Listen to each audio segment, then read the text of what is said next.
Welcome to Mr. Bixel's Tutorials. This is the lab prep for what is the best way to the top of the mountain. I want to first start off talking to you a little bit about some different roads. Right here, what you see is the North Yungas Road. That's in Bolivia. That's the Bolivia's road of death. That's the most dangerous road in the world, as you can see just by looking at it. You can see that the road is so narrow here that the trucks have to basically park and squeeze by one another. This truck is in a very narrow section, and if this wheel here goes off the edge there, it's all over. And you can see that you've got two tourists and you've got a tour bus here. And if this thing goes off the edge of the cliff, it's 9.8 meters per second squared all the way down. What you've got here is the Guliang Tunnel Road. That's in the Taihang Mountains in China. There's a little village that was cut off from pretty much all of civilization, and the village elders decided they wanted to do something about it. So they sent 13 guys. They sold a bunch of goats, bought some hammers and some steel chisels, and cut a road through the side of the mountain. And the road's about a mile long. You can see the holes in the mountain that they put there to let light in because there's no electricity there, and they dumped the debris that they chipped away from the rocks right out there. You can actually see down here, you can see some of the rubble that they dumped out. That worked out real well for them because shortly after they were done with the road, the Chinese government decided to let tourists in, and this became a pretty hot tourist spot. Everybody wanted to see what these 13 men did. It took them 5 years to do it, and that town's now thriving. Here in the Trollhättan Road in Romsdal County in Norway, this is something that kind of is closer to what we're doing today, but you can see that there's what are called switchbacks there. That makes the road longer but not as steep, and at the end of each switchback is a hairpin turn. You can see this bus is going to have trouble navigating that turn, but nevertheless there's a reason why the engineers build roads that way. This is the Stelvio Pass Road. That's in the Italian Alps, and you can see the switchbacks again here.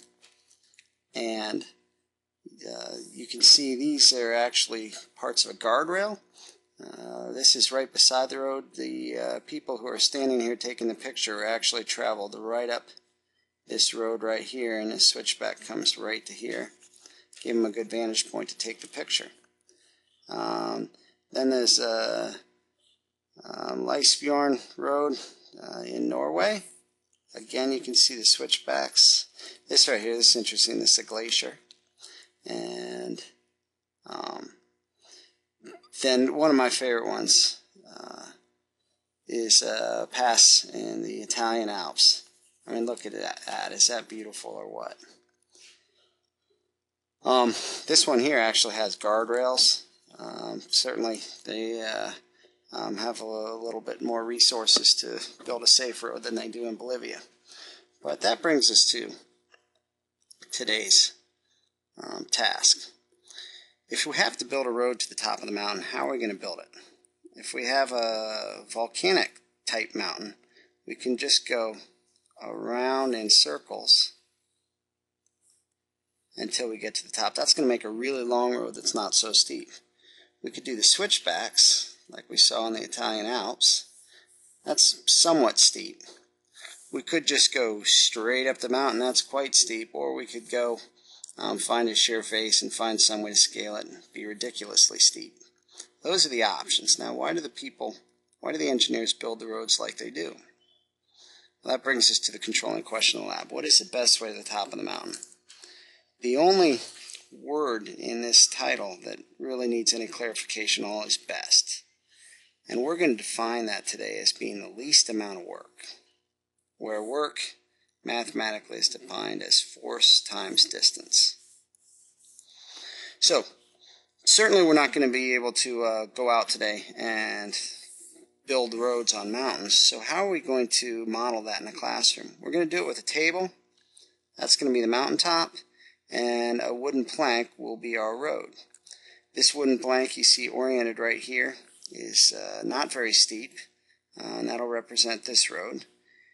This wooden plank here is angled a little bit more steeply. That could represent the somewhat steep road.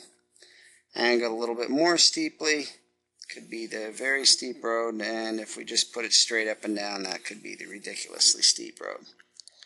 So our setup looks something like this. We'll only use one board today, but we can put it at different angles. Angles A, B, C, D, and E. And for plank A, there's the angle. Plank B, there's the angle, and so on. With angle E being 90 degrees.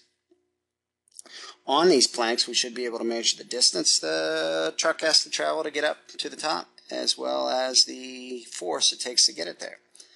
Then we'll be able to make calculations. Force times distance gives us work, and then we can plot work versus angle and get ourselves some sort of graph. Certainly it's not going to look like that. So what measurements are you going to have to take today? Well, first off, you're going to have to measure force, and we're going to use a spring scale to measure that. This simply shows the setup. It's not too difficult. The only thing we want to make sure we do is when it does come time to pull this cart up, we're going to want to pull it up the hill at a very slow, very constant speed in order to get a nice measurement. How are we going to measure the angle? Well, the angle right here, we're going to measure that using a protractor. And this is worth a little bit more discussion. How do you use a protractor? Well, first off, we have to know the angle. This right here, the tip of it, that's called the vertex.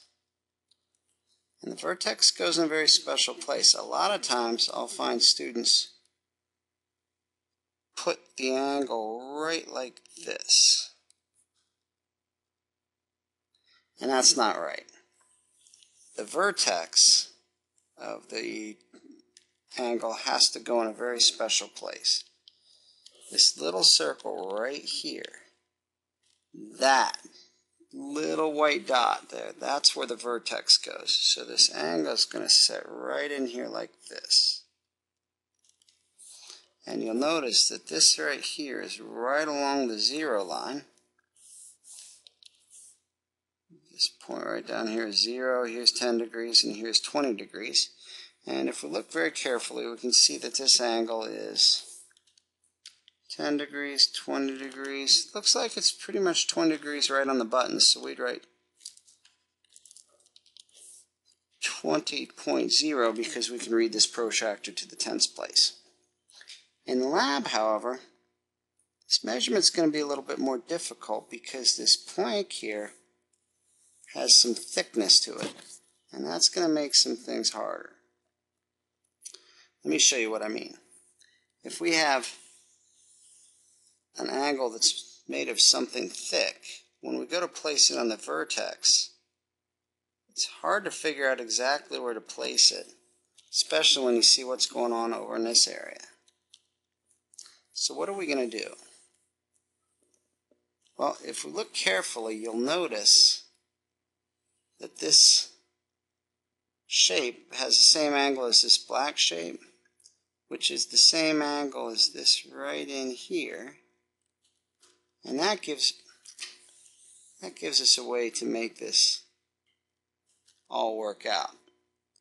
We can simply take this shape and line up the inside part of the angle with the vertex and still get a measurement.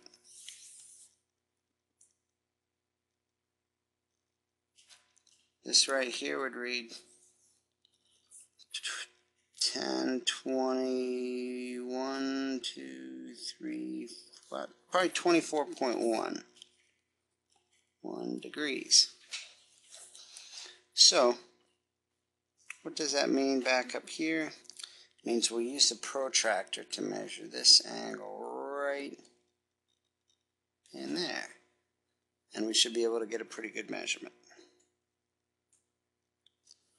Now, the only way I've seen people struggle in this lab is with the distance measurement.